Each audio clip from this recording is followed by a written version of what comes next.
Mga kabaryo, gusto kong sabihin na baka manibago kayo sa boses ko ngayon dahil paus po tayo. Pero kailangan nating gawin to para may mapakinggan kayo. Pasensya na rin kung medyo mababagalan kayo dahil masakit ang aking lalamunan. Simulan na natin. Mapagpalang araw, kwentong baryo. Ang kwentong ilalahad ko sa inyo ay mismong karanasan ko. Itago niyo na lang ako sa pangalang Jordan. Sa ngayon, kabaryo, ay isa na akong OFW at maayos na ang aking buhay. Pero ang ikikwento ko sa inyo ay noong binata pa ako at wala pang sariling pamilya. Ako ay tubong probinsya ng Negros. Ngunit minsan akong napadpad sa isang baryo sa Iloilo. Lilinawin ko lang mga kabaryo. Sa Iloilo nangyari itong karanasan ko. Bata pa lang ako noon ay batak na ako sa trabaho. Nasanay rin kasi akong tumulong kay tatay sa pagtatanim ng palay. Yun lang rin kasi ang kinabubuhay namin noon. Si nanay naman ay araw-araw na nag-iikot at nangangalap ng mga labada dahil dun naman kami kumukuha ng pang-araw-araw na pagkain. Buenas na lang kung meron, ngunit mas madalas na bokya. Bukod naman sa sakahan ni tatay, ay sumasideline rin ako bilang kargador sa aming talipapa. Kargador ako noon ng mga isda na banye-banyera. Minsan naman ay matador sa isang karnihan. Kaya nga masasabi kong batak ako sa trabaho dahil sa edad kong 18 ay tatlo-tatlo na ang naging trabaho ko. Nag-aaral rin kasi ako noon kabaryo sa sekundarya. Alam naman natin noon na mahirap ang edukasyon, lalo pat sa mga baryo o minsan tagong syudad ka. Nakita ko rin noon ang hirap sa lugar namin dahil halos lahat ng kaedad ko ay may sari-sarili ng pamilya. Samantalang ako ay kayod kalabaw upang makapagtuloy sa pag-aaral.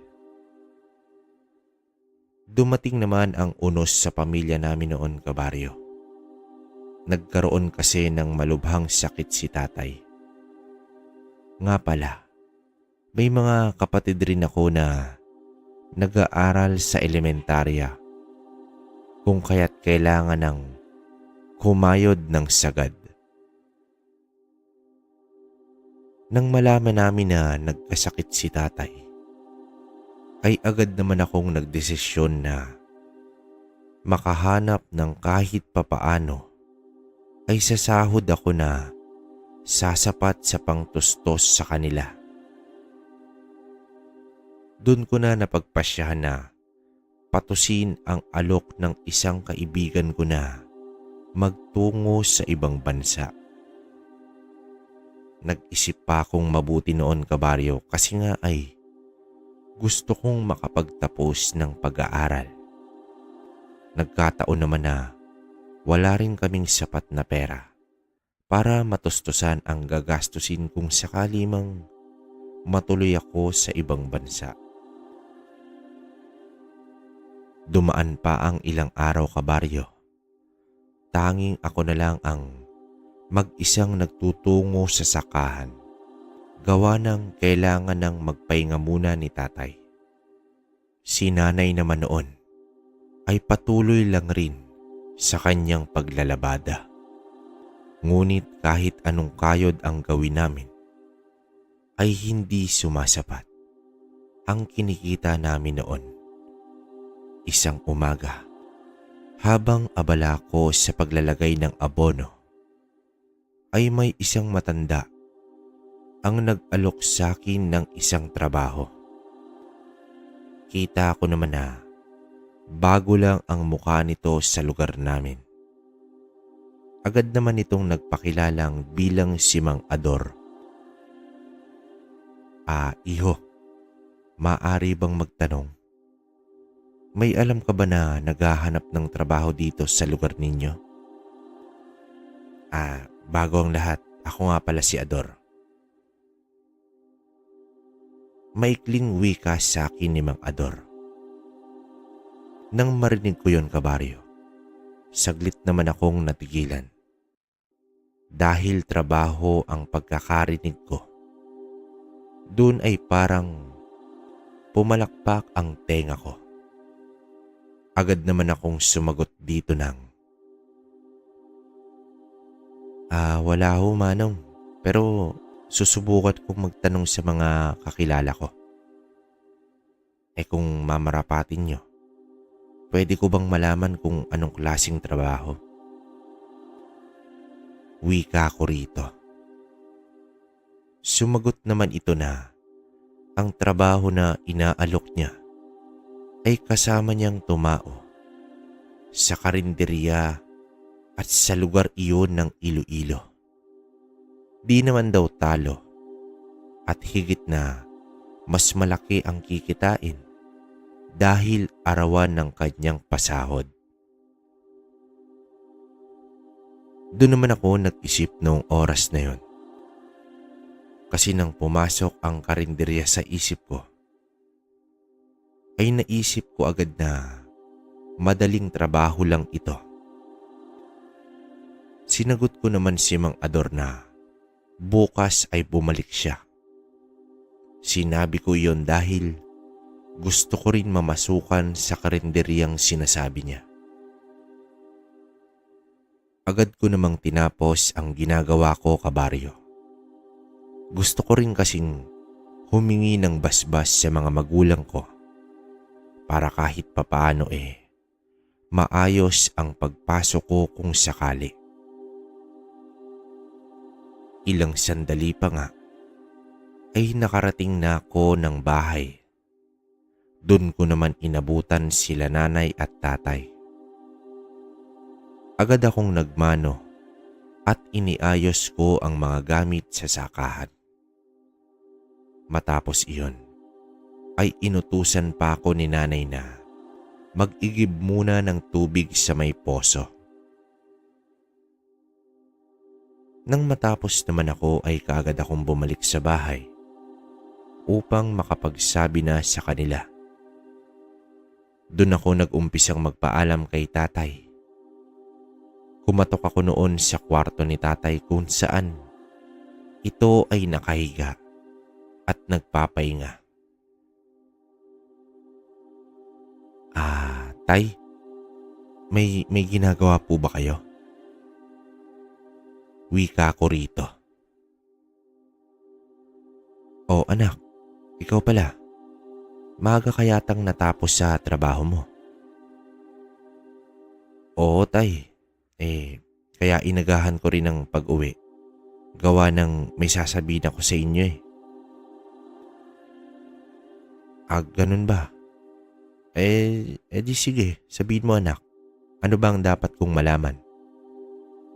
Wika ni tatay sa akin habang tumayo ito at bahagyang humigop ng mainit na kape. Kasi kanina tay, may isang estranghero ang napadaan sa sakahan natin. Tapos, nagpakilalang si Mang Ador. Ang tanong naman sa akin kung meron daw ba akong kilala na gustong magtrabaho sa karinderya niya. Nung marinig ko yung naisip ko naman na baka pwede ako. Malaki rin daw kasi ang sasahurin saka arawan. Ano? Anong sinabi mo? Saka karinderya. Wala naman karinderya dito sa atin na nangangailangan ng tao. Yun nga tay, wala dito sa atin. Kasi yung karinderya ni Mang Ador, nasa Iloilo daw. Hindi pa naman ako pumayag. Sinabi kong bumalik na lang kinabukasan. Kasi syempre, gusto ko pa rin hingi ng opinyon nyo ni nanay. Malayo-layo yung Iloilo mula rito anak. Pero malaki ka na at alam ko naman na kaya mo. Kung sa tingin mo na ikakabuti mo yun at walang problema, ayos ako ron anak. Kung gusto mo, magsabi ka na rin sa nanay mo. Hindi pa nga tay, hindi ko pa alam kung paano ko sisimulan. Pero baka mamaya, sasabihin ko na kay nanay. Alam ko naman tay, unang beses kong malalayo kung sakali. Pero makakatulong din ang kikitain ko doon para sa gamot na kailangan mo. Wika ko kay tatay. Nang masabi ko iyon kabaryo, ay humingi naman ng pasensya itong si tatay. Kung hindi raw siya nagkasakit, ay hindi ko na raw kailangan pang lumayo upang magtrabaho. Nang matapos nga ang usapan naming iyon ni tatay, ay kagad naman akong lumabas. Ganun kasi kadalasan ang ginagawa ko kabaryo. Tinutulungan ko si nanay na maglaba para na rin mabilis itong makatapos. Magtatakip silim naman nung matapos na kaming maglaba ni nanay. Inutusan ako nitong magsampay dahil siya na raw ang mag-aayos ng magiging hapunan namin. Lumipas pa noon ang halos 30 minutos. Nang matapos ako at sakto namang tawag ni nanay dahil nakahanda na raw ang mesa. Doon nga kabaryo ay mabilis naman akong pumasok at nakita kong nakaupo na sila kasama ang mga kapatid ko. Nang nasa kalagitnaan na kami ng kainan, ay tumangu-tango itong si tatay sa akin. Senyas niya iyon upang magsabi na ako kay nanay. "Oh, Jordan, anak. Sabihin mo na sa nanay mong dapat mong sabihin." Wika sa akin ni tatay. Nang marinig naman iyon ni nanay, ay nagtanong ito kung ano raw ba ang sasabihin ko at tila siya na lang ang hindi nakakaalam. Nay, bali kasi kanina, yun na nga, may napadaan kasing estranghero sa sakahan. Nagsabi naman ito na kung may gusto bang magtrabaho sa karinderya na taga rito sa atin. Ano ngayon Jordan? Ano ba sinabi mo? Yun na nga nay, gusto ko sanang subukan. Bukod sa malaki kasi ang sahod at arawan ng bayad, alam ko na makakatulong sa atin yun. Ganun na rin sa panggamot ni tatay. Hindi pa naman ako pumayag. Ang gusto ko sana, magpaalam muna sa inyo ni tatay. Kanina nung magsabi naman ako kay tatay ay walang problema sa kanya. Kung gano'n naman, wala rin naman akong problema anak. Kung alam mong mapapabuti ka at magiging ayos tayo, ibibigay ko sa iyo ang desisyon anak. Malaki ka na kaya alam mo na ang tama at mali. Nang marinig ko iyon, agad akong lumapit kay nanay upang magpasalamat. Sinabi ko rin dito na baka sa linggong iyon ay aalis din agad dahil sa pakiwari ko nagmamadali itong si Mang Ador. Nang matapos nga kaming kumain ng gabing iyon, maaga rin kaming nagpahinga. Plano ko rin kasing gumising ng maaga upang hintayin si Mang Ador sa sakahan ni tatay. Maaga naman akong nagising noon, kabaryo. Doon nga ay mabilis akong gumayak para maayos ko rin ang mga dadalhin sa sakahan. Di na rin ako nakapag-agahan noon. Siguro sobrang gusto ko lang talagang magkaroon ng sahod na mas makakatulong sa aming pamilya. Kaya ganoon na lang rin ang pagiging agresibo kong makapasok sa karinderya ni Mang Ador. Kabaryo, nakarating na ako ng sakahan. Hindi pa ako nagsimula noon. Dahil lang talagang hinihintay kong dumating si Mang Ador. Di naman ako nabigo dahil makalipas lang ang halos 1 oras. Ando na ito at agad na nagtanong ito sa akin ng, "Oh, iho, kamusta? May mga nakausap ka ba na gustong pumasok?" Tanong nito sa akin. Wala po, Mang Ador, pero sa katunayan, akong interesadong pumasok sa inyo. Nakapagpaalam na rin ako sa mga magulang ko at wala naman sa kanilang problema. Sagot ko rito. Ganun ba? Ano bang alam mo sa kusina? Mukhang dito ka na lumaki sa palay eh. Wika nito sa akin habang napapangisi. Depende, Mang Ador. Sa ibang gawain sa kusina napag-aaralan naman siguro. Muling wika ko sa kanya.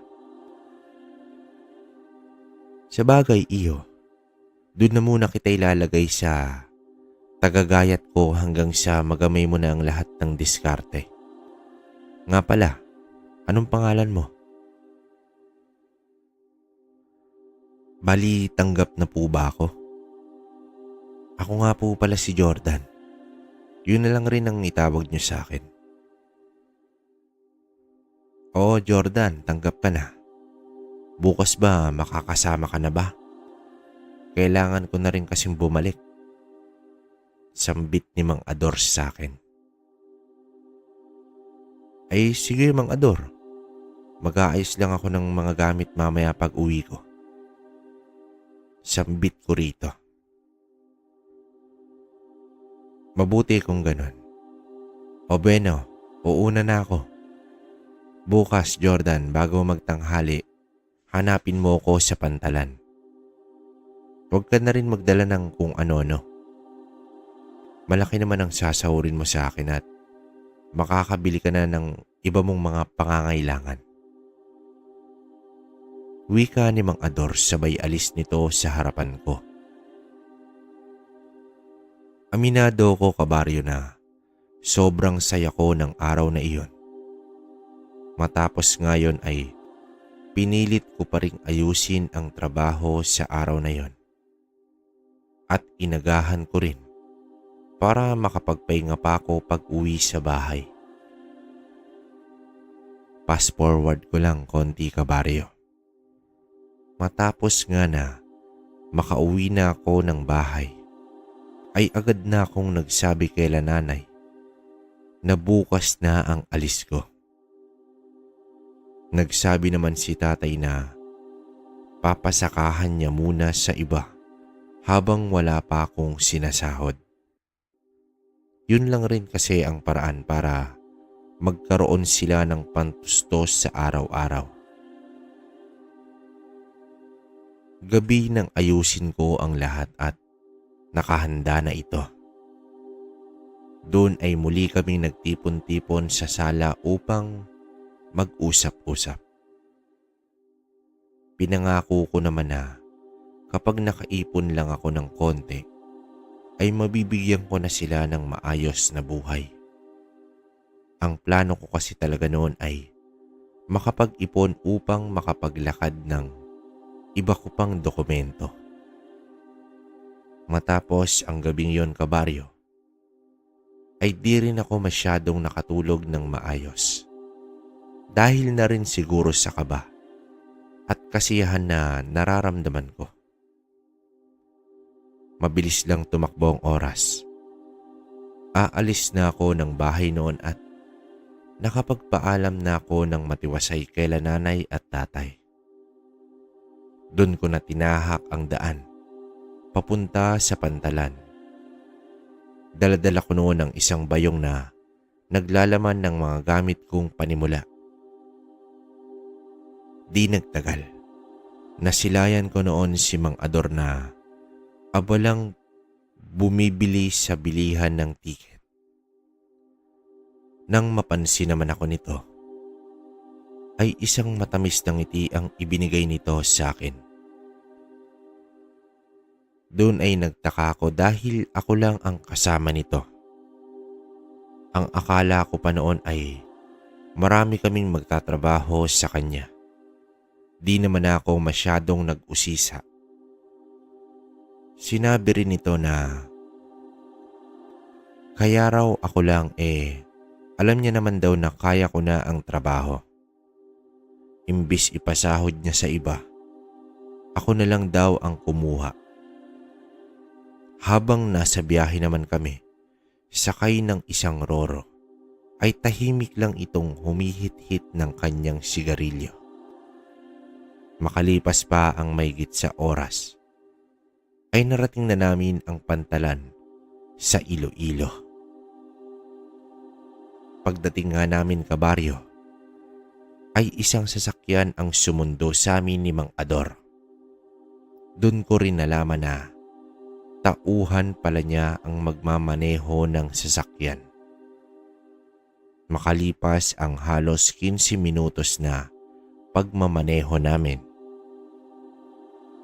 narating na namin ang sinasabi niyang karinderya. Doon nga, kabaryo, tumambad sa akin ang malaking karinderya ni Mang Ador. Nakita ko naman na walang kumakain doon. Sabi ko sa sarili ko na baka palugi na ito at walang tauhan si Mang Ador, kaya naghanap ng iba. Inilibot niya ako sa buong karinderya. Habang iniisa-isa nito, ang bawat sulok noon ay ganun na lang ang pagtataka ko. Dahil sobrang baho dito, kundi amoy panis, ay amoy karneng nabubulok. At unang beses kong makakita ng mga bangaw na halos kasing laki nang hinlalaki ko sa daliri. Nanatili naman akong kalmado kahit gustong gusto ko na masuka dahil sa lansa ng paligid. Maya-maya pa ay nagpunta kami sa bandang dulo nito. May isang pinto doon at yun raw ang magiging kwarto ko. Wala na raw akong iisipin dahil kung ano lang daw ang trabaho ko, ay yun lang rin ang gagawin ko. Agad naman itong nagwika sa akin ng, "Jordan, ayan ang magiging silid mo. Siguro pagod ka sa biyahe natin. Sige na, magpahinga ka na muna. Bukas ka pa naman magsisimula. Ikaw na lang bahala magkamada ng mga gamit mo.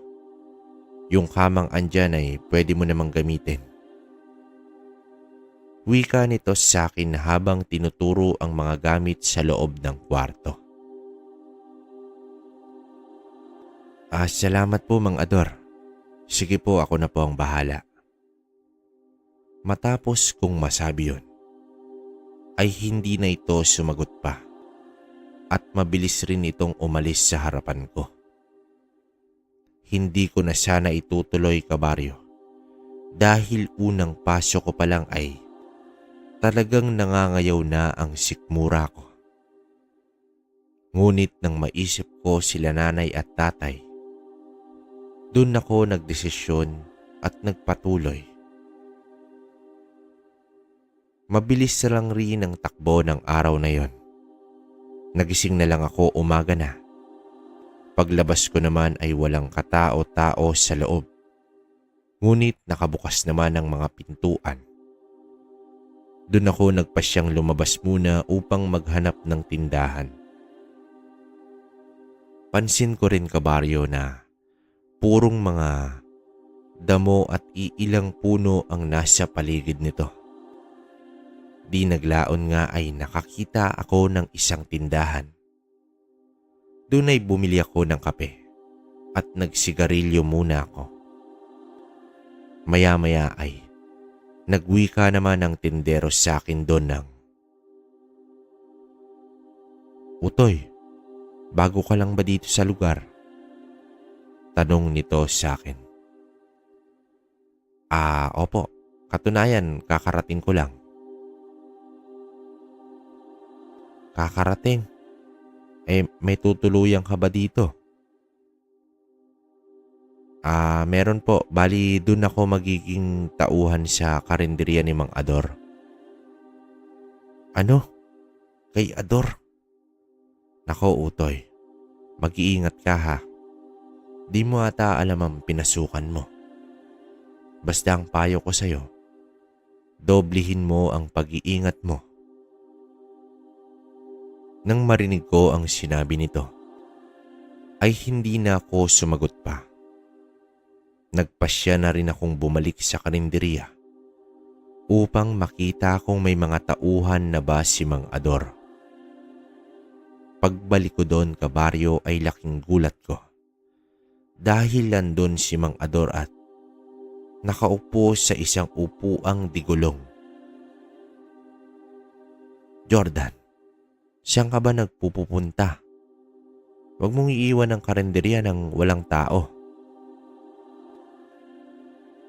"Pasensya na, Mang Ador. Napabili lang ako ng kape at yosi." "Sige na, mamayang gabi magsisimula ka na." Laking pagtataka ko naman nang marinig ko na gabi magbubukas ang karinderya.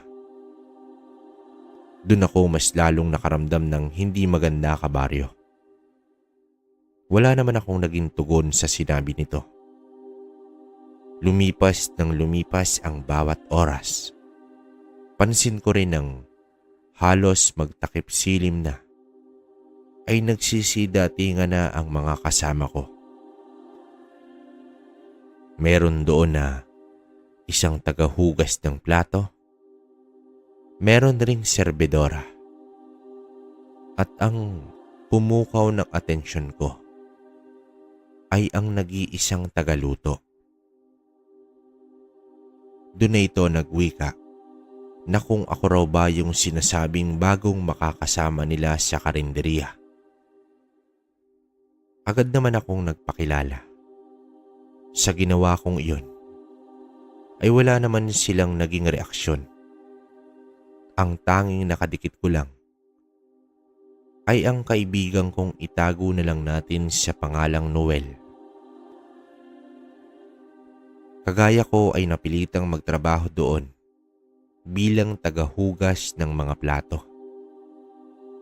Wala pa raw siyang isang buwan buhat nang pumasok doon. Wala naman itong masyadong imik sa akin ng mga oras na yun. Maya-maya pa, nang makita ko si Mang Ador, ay mabilis na nagsiayos ang mga makakasama ko. Maya-maya lang din daw ay darating na ang mga parokyano niya. Doon ay mabilis itong nag-utos at doon na nga ako natoka sa tagagayat ng sangkap. Habang naggagayat ako ay pansin ko rin na tanging kamatis at iilang gulay lang rin ang andun sa harapan ko. Nagtaka naman ako dahil anong klaseng ulam ba ang mga itinitinda ni Mang Ador? Doon ko nakita ang toneladang karne na inilabas mula sa isang cooler. Halos maduwal naman ako sa naamoy ko, kabaryo. Nakayelo ito ngunit singaw na singaw noon ang napakabahong amoy nito. Naalala ko pa nga na nagpaalam pa akong magyoyosi sa likod. Ang sabi naman sa akin ni Noel ay masasanay rin daw ako doon.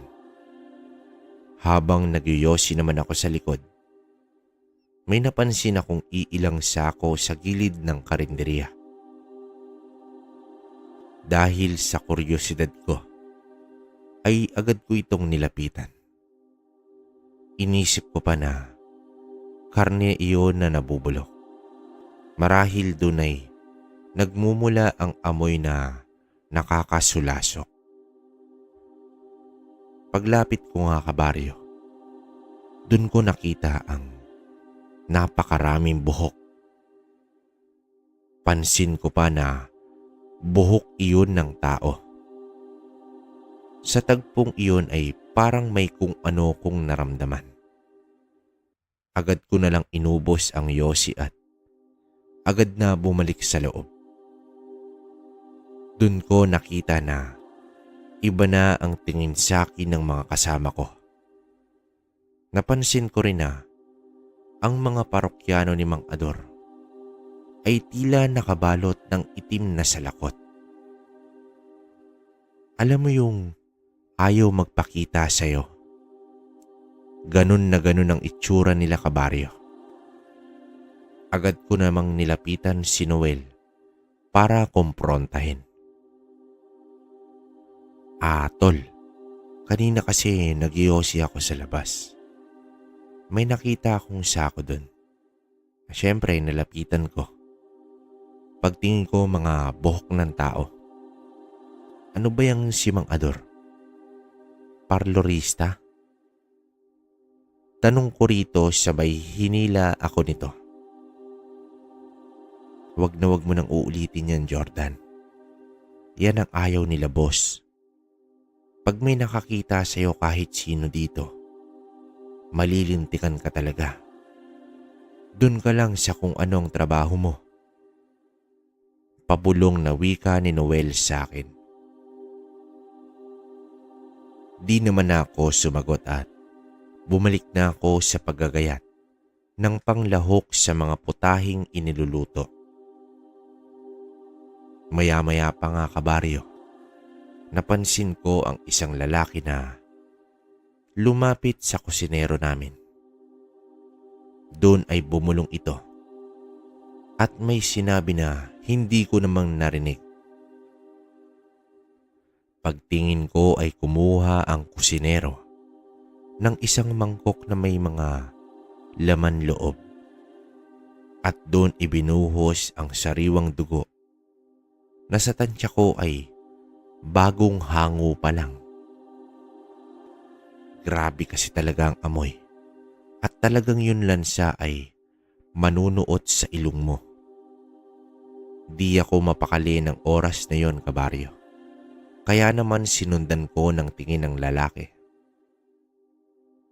Doon ko nakita sa hindi kalayuan ang pag-inom nito sa sariwang dugo. At ang laman loob, kinain ito na tila isang gutom na aso. Doon ako mas lalong nahintakutan sa mga nakita ko, kabaryo. Noong oras na yon ay bahagya pang nalihis ang kutsilyong hawak ko, kung kaya sa hindi sinasadya ay nahiwa ang daliri ko at napasigaw ako. Nang mangyari iyon, kabaryo, ay halos mahinto ang lahat ng andoon sa loob ng karinderya. Doon ko rin nakita ang iilan na tila naglaway sa hindi ko malaman na dahilan. Agad namang tumakbo papalapit si Noel sa akin, kabaryo. Doon ay sinabi nito na hugasan ko agad ng tubig ang sugat ko. Anong nangyari sa'yo, Jordan? Tol, di ka maniniwala sa sasabihin ko sa'yo. Doon ay hindi na pinatuloy ni Noel ang dapat na sasabihin ko pa sa kanya. Mabuting wag na raw akong magsalita at magpatuloy na lang sa aking ginagawa. Kabaryo, natapos ang gabing iyon at doon ko nasabi na hindi pala palugi ang karinderya ni Mang Ador. Bagkus ay apaw na apaw ang mga parokyano nito. Lumipas pa ang 1 linggo kong pananatili doon, kabaryo. Hanggang sa magkaroon din kami ng pahinga. Isang hapon naman ay nagpaalam ako kay Mang Ador na magtutungo muna sa kabisera. Doon ay sinabi ko na mamimili ako ng mga kailangan ko. Noong una ay hindi pa ito papayag, ngunit nang sinabi ko na magpapadala ako sa mga magulang ko ng pera, ay wala na itong nagawa. Nang maipadala ko naman ang inipon kong 1 linggong sahod, ay halos laking tuwa ko dahil yung kinita ko sa karinderya ng 1 linggo ay halos 1 buwan kong bubunuin sa sakahan namin sa Negros. Nang pabalik na ako sa karinderya, ay doon ko naman nakita si Noel na abala rin sa kanyang pamimili at may kasama itong isang babaeng buntis. Agad ko itong tinawag at noong una pa nga ay ayaw nitong lumingon na para bang may tinataguan nito. Noel? Noel, ikaw nga. Anong ginagawa mo dito? Asawa mo? Sambit ko nang ligunin ako ng kasama nitong buntis. Jordan, ayoko ng gulo. Lumayo ka muna sa amin. Mamaya may nagmamasid sa'yo, madamay pa kami. Nang magwika ito ay labis naman akong nagtaka. Anong madamay? Magtapat ka nga, Noel. Hindi ako titigil lang at di ka nagtatapat. Pag sa karinderya ni Mang Ador, iwas na iwas ka sa tuwing may mapapansin akong kakaiba doon. Gusto mo pa talagang malaman ang totoo? Sige, sundan mo lang ako, pero huwag kang didikit. Wika ni Noel at doon nga ay sinundan ko sila ng kasama niyang babae. Doon ko naman napagtanto na isinama ako nito sa kanilang bahay at nagwika ito ng ang totoong sekreto sa karinderya ni Mang Ador ay ikakagulat mo. Noong una, kagaya mo rin ako, Jordan. Ngunit nung nagtagal at nakita ko na malaki ang sinasahod, ay tumahimik na lang ako. Sambit ni Noel sa akin. Ano bang sikretong dapat kong malaman, Noel? Wala naman akong ibang makausap na kasama natin. Alam mo naman na hindi rin sila umiimik sa akin, di ba? Hindi talaga sila iimik. Dahil mga aswang sila, Jordan. Wika ni Noel na talagang nagpatigil sa akin ng oras na yon. Anong aswang? Liwanagin mo, Noel. Sambit ko kay Noel. Nang marinig naman ito ni Noel, ay sumagot ito ng, sige, ipapaliwanag ko sa'yo. Pero wag mong ipagsasabi kahit kanino. Yung unang beses na napansin mong sako na may lamang buhok, tama ka. Buhok ng tao yun. Buhok ng taong mga pinatay nila upang ibenta sa merkado. At yung lalaki na nakita mong humigop ng isang mangkok na dugo, tama ka rin. aswang iyon. Yun ang dahilan kung bakit malakas ang karinderya ni Mang Ador. Dahil sa espesyal na karning nakalahok dito. Wika sa akin ni Noel. Halos manlambot naman ako sa mga narinig ko, kabaryo. Ang akala ko noon ay duda ko lang, ngunit totoo pala ang mga hinala ko. Doon ay sinabi kong magsumbong na kami sa otoridad para madakip itong si Mang Ador. Ngunit sinabi nito na lahat ng opisyal na may pwesto sa amin ay may lagay mula kay Mang Ador. At ang mas ikinagulat ko, hindi rin basta-basta ang pwedeng umalis sa karinderya ni Mang Ador. Lalo pat, alam nito ang lihim ng kanyang karinderya. Napansin rin namin, kabaryo, na madilim na sa labas ng oras na iyon. Doon ay nagpaalam na ako kay Noel upang bumalik sa karinderya. Ngunit laking gulat na lang namin. Pagkabukas ng pinto, ay may isang lalaking nakatayo sa harapan nito. Pulang-pula ang mga mata nito at tila gutom na gutom sa oras na yon. Kagad naman itong nagwika na saan daw ako magpupunta. Hindi na raw ako pwedeng umalis sa kanila, lalo't alam ko na ang lahat ng sikretong itinatago nila. Maging si Noel noon, kabaryo, ay idinamay na nito. Humingi pa ito ng kondisyon na makakaalis kami ng buhay. Basta't iiwan daw namin ang asawa ni Noel na noon ay buntis ng 6 na buwan. Hindi naman pumayag itong si Noel. Bagkus ay nang matigas ito sa nilalang. Doon na sinubukan isara ni Noel ang pintuan ng bahay niya. Ngunit sa sobrang lakas ng lalaking iyon, halos mapatalsik si Noel sa pagtulak ng pinto ng lalaki. Ako naman noon ay litong-lito kung ano ang gagawin ko, kabaryo.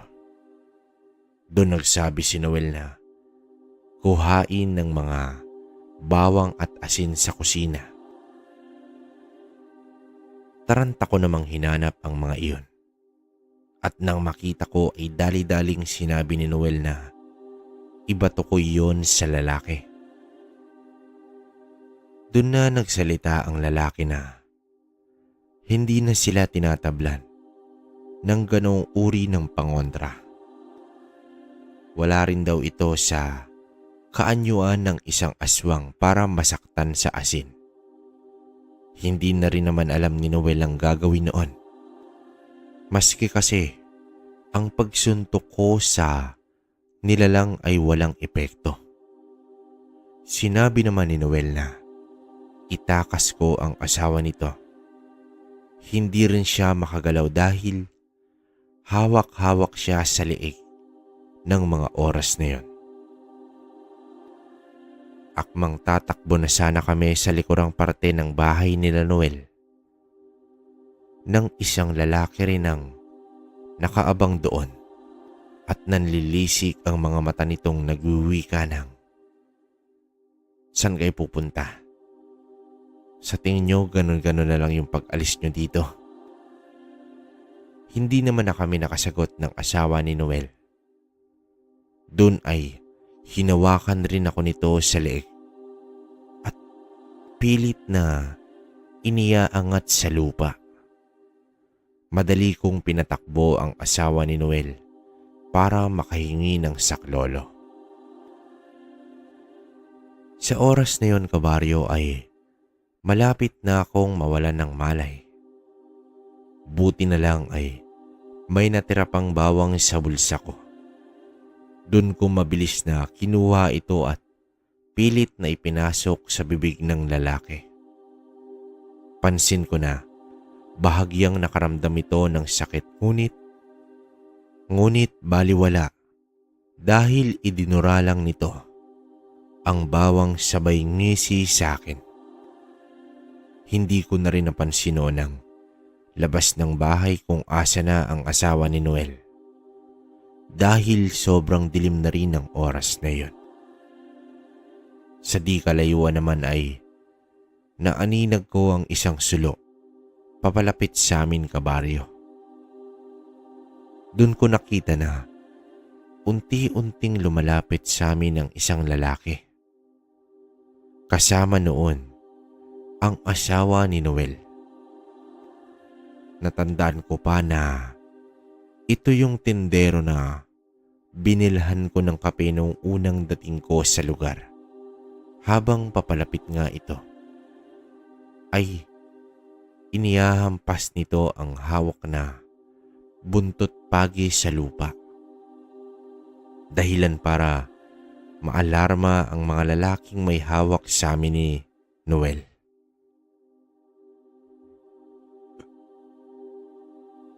Nang makalapit nga ito sa amin ay isang hataw ang ginawa nito sa lalaking sumasakal sa akin. Doon ko narinig ang isang malakas na pag-angil na animoy hinampas ito ng tabak sa likurang parte. Mabilis rin naman itong tumakbo at maging ang lalaking nakasakal kay Noel ay nawala rin. Ilang oras pa ang nagdaan nang may masmasan kami ay matapang na lumakad ang tindero kasama kami. Hingal pa kami noon. Ngunit ng pagkakataon iyon ay parehas kaming may hawak na itak. Binuro daw iyon ng tindero sa lana na may mga bawang at kalamansi. Agad naman na nagtungo kami sa karinderya. Ngunit laking gulat namin nang wala na sila Mang Ador at iba pa naming mga trabahante. Fast forward ko lang kabaryo. Matapos nga iyon ay hindi na namin pa nasilayan ang pangkat ni Mang Ador. Nagkaroon naman kami ni Noel ng iba pang trabaho ngunit sa legal na paraan na. Hanggang sa napagpasyahan nga naming mag-ibang bansa. Dito ay magkasama kami at nagtatrabaho rin sa isang restaurant. Nagkaroon na rin ako ng sariling pamilya kabaryo. Hindi man masyadong nakakatakot ang karanasan ko. Kasama si Noel ngunit para sa akin ito ang bangungot ng buhay ko. Nga pala, sila nanay at tatay ay meron na ring maayos na pamumuhay sa probinsya. Sa tulong na pinapadala kong pera nakapagpatayo sila ng maliit na grocery. Dito ko na po tatapusin kabaryo. Naway magustuhan nyo ito kung sakali man na mabasa mo ang liham ko. Palagi akong updated sa mga news story na ina-upload mo. Gaya kong OFW. Ito na lang rin ang libangan namin. Muli, maraming salamat kabaryo.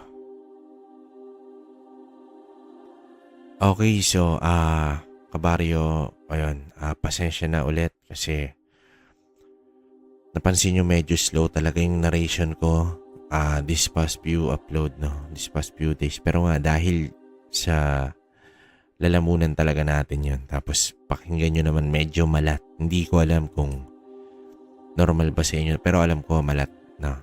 Pero siguro magbibigay mo ng komento kabaryo tapos shoutout ako. No?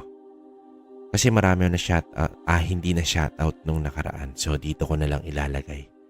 May mga mauulit pero may mga bago. So comment. Ayun, naririnig ni Jordan to kasi nga sabi niya isa siyang OFW di ba? pansin nyo naman na lahat ng halos palagay natin 50-50 no, na nakikinig sa kwentong Barrio is nasa ibang bansa. So, yun. Saludo. Lalo na kay Jordan. Yan. Isa yan. Kasi tingnan nyo naman, mismong kababayan natin. Hindi, anong taon ba? Wala nakalagay eh. Oo, wala. Pero modelo to, feeling ko. Kasi nga, kaya lang, ang pinakatanong doon, asa na si Mang Ador? No?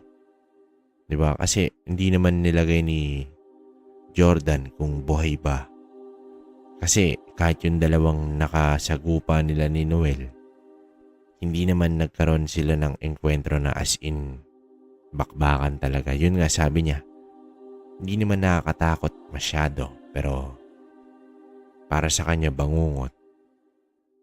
Kasi kung ako man yung nasa sitwasyon ni Jordan tapos ganun yung tema, lalo na wala naman akong alam na, kumbaga alam yun, wala tayong alam. Kunwari, normal ka lang na tao, na individual. Tapos, gusto mo lang magtrabaho, kumita, ayun, tapos biglang naka-experience ka na ganito. Siyempre medyo olats, di ba, kabaryo? Kasi nga, hindi mo naman alam na aswang. Saka wala ka naman alam. Wala naman siyang binanggit na binigyan siya ng medalyon na tatay niya o ng nanay niya o kahit anong sa wala. As in, experience niya lang to na face to face sa aswang. No? Siguro may kulang na kwento rito si Jordan kasi nga gawa ng nakailang forward siya ng kwento. Siguro napagod na to kakatype. Kasi, syempre mahaba yung mga story nila, di ba? Pinorward niya na lang. Pero para sa akin, feeling ko wala. Tapos, yun nga. Siguro medyo hindi pa to batikan ng mga aswang. Kasi, isipin nyo, hindi. No, hindi. Kasi nga, at hindi. Ano to, kumaga, may dunong to. Kasi, yung una pala, yung sa bawang na asin at bawang, hindi sila tinablan. So legit talaga na pag hindi ka nakaan yung aswang o nakawangis ka na tao tapos aswang ka, binato ka ng asin o bawang, walang epekto.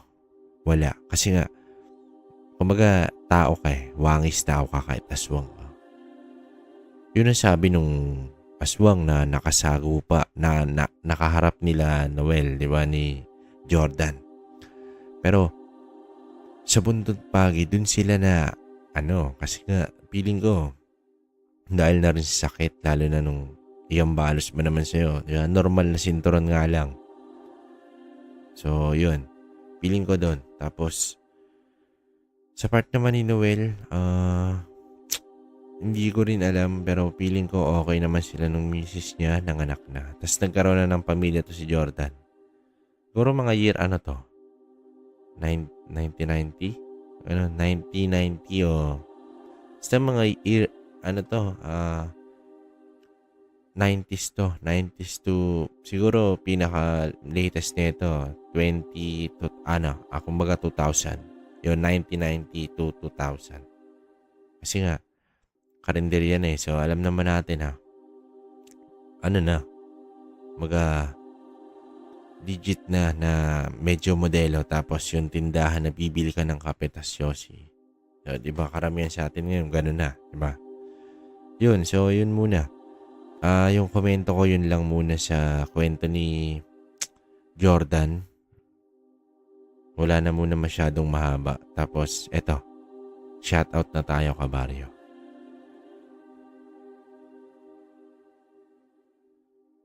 Gusto kong i-shoutout si kabaryong Roslyn Dalupere. Shoutout sa iyo, kabaryo. Ka-Ana. Shoutout sa iyo, Miss Ana. Madam. Pia Sarne. Shoutout sa iyo, boss. Ito Emmy. Boss, shoutout sa iyo. User, sayang, hindi natin mabasa. Yun ulit, Anpestano. Shoutout sa'yo, boss. Kabaryo Ann. Joshua Ramirez. Boss, shoutout sa'yo. Si Madam Elsa Constantino. Isa siyang vet doctor sa Dubai. So, Madam, shoutout sa'yo. Nagiging libangan niya raw yung kwento natin. So, yun nga, karamihan naman ng OFW is, hindi lang naman to si Madam Elsa. Sila Ma'am Roslyn yun. Si kabaryong Arlene Pulsbesa, laging nakikinig. Shoutout sa'yo, Ma'am. Brain Omega. Noon, wala sawa to si boss. Pero okay yan, boss. Pagpapalain ka lalo niyan. Maricel Saway. Shoutout po sa inyo. God bless din. Rosana Mabingnay. Thank you for the warmest shoutout. Yon, greeting from Las Vegas, Nevada. Uy, ingat ma'am, no? Iwas sa scatter, di ba? Yan, so. Next ko si Boss Salvacion de la Cruz. Boss, shoutout sa'yo. Ingat palagi. Alex Alipio. Boss, shoutout. Ingat. Pilipina Palsario. Yan. Laging may papuso. To si Madam. Shoutout sa'yo, ma'am. Mary Jane Perez, 8342. Shoutout sa'yo, ma'am. Si Boss. Si Boss Shifter Place 285. Sayang nga, hindi nagamot si Jaime. Yung last upload natin, namatay si Jaime. Sayang talaga yun. Si Boss. Diba? Ang laki epekto nung ganitong boses, kabaryo, diba? Si Boss Charlon Rulan. Boss, shoutout sa'yo. Catherine Gonzalez. Ingat po, madam. Ingat. Shoutout sa'yo. It's me, Glory Lil. Tama ba, madam? Boss, shoutout. Charlene Gomansing. Yun, ingat sa'yo, madam. Shoutout din. Cheryl Labiste. Ingat po. Si Miss Marilu Matsuda. Lagi daw siyang nakatutok sa kwento natin. Salamat, ma'am. Salamat. From the Ilocana Vlog. Ayun. From the, nabanggit ko na rin. From the Ilocana Vlog. Shout out sa'yo, madam. Si Rapi Kenunes. Yun. Wala namang problema, KB, kung tag 30 minutes basta series. O yun nga eh. Pero, ayun nga, Boss Rapi, meron nang mga series. Pero parang feeling ko, hiuhuli ko na muna yun. Kasi nga, medyo natatagalan siya pag-upload pag series eh. Siguro pag daily na tayo, tapos 2 story per day pwede, di ba? Marami naman tayong hindi series ngayon na one shot, pero iba, halo-halo, antingero, barang, diba? Pero titingnan natin yan, Boss Rapi. Salamat sa pagbati. Ayun, sabi ni Kaana, nag-grocery daw muna siya. Sorry. Ayun, shoutout sa iyo, madam. Annabel Piquero. Ayun, ito na yung part 2. Yun, salamat. Opo, yan na yun, madam. Dante Reyes. Maganda yung kwento, pero pwede pakibilisan ng konti ang pagkwento. Medyo nakaka-boring. Boss, shoutout sa'yo, pero salamat. Kasi, tama naman, nakaka-boring, pero wala tayong magagawa. Medyo pause tayo ngayon, kabaryo. At least, kahit paano nairaraos natin yung pag-upload, di ba? At ang last natin, hindi pa, meron pa.